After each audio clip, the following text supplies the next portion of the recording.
Honorable Mr. President, Honorable Ministers and Heads of Delegation, distinguished delegates, ladies and gentlemen, a very good afternoon.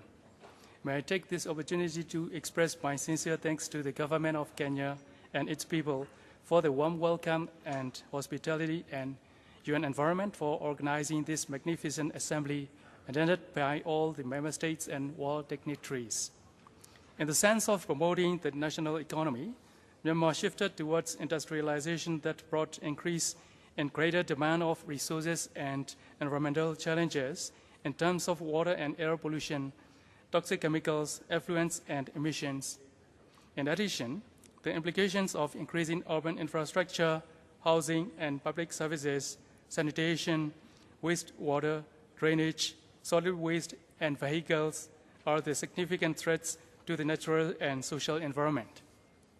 Myanmar has been well aware of the fact that sustainable consumption will help to create a low-carbon economy with zero waste, where all consumer products and services are created, purchased, used, and recycled or disposed of in a closed-loop model.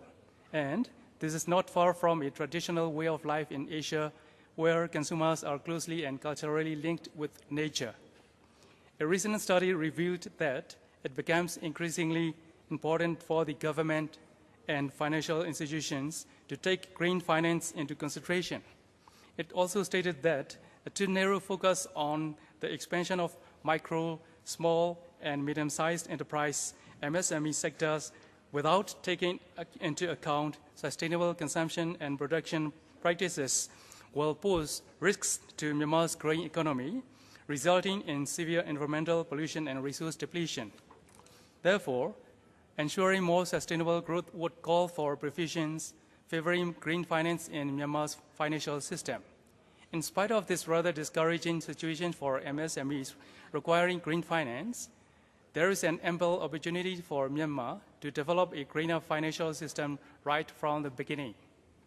However, Myanmar has been promoting its political will to pursue sustainable consumption and production in order to enhance the quality of citizens' life, improve resource efficiency, and minimize waste, which will eventually lead toward sustainable development.